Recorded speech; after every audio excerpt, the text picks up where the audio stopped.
Анасын іздеп жүрген Жәнібек Қазақстанға қайта келді. Жәнібектің өз анасына қатысты зерттеу жұмыстары жалғасуда. Биологиялық анасын іздеп жүрген Жәнібек Сабалюов Қазақстанға қайта келді, деп хабарлайды Embuscience KZ сайты. Қазақстан арнасының мәліметінше, ол бүгін Астанада 1000 алғыс шарасына қатысады, деп жоспарланған. Қазақ радиосының Бармысың бауырым хабары арқылы анасын іздеген Жәнібектің арқасында 2001-2002 жылдары Арқалықта дүниеге келген 4 баланың туған анасы анықталды. Bir ұл Канадада, 2 ұл Бельгияда және тағы 1 ұл Қазақстанда тұрып жатыр.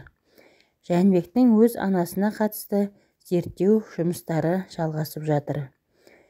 1000 алғыс шарасында Жәнібектен бөлек 1930 жылдары ата-бабасы Қазақстанға қоныс аударған түрік этносының өкілі Яша Қошалиоғлы донорлық органмен өмір сүріп жүрген алматылық Светлана Каипова мен Данияр Байбулаев 25 бала асырап алған ақтөбелік Жетесовтер отбасы мен Астанада тұрғын үйден шыққан өрт кезінде 5-ші қабатта қалған тұрғынды аман алып қалған құтқарушы Ғалымбек Өтешев қонақ болды.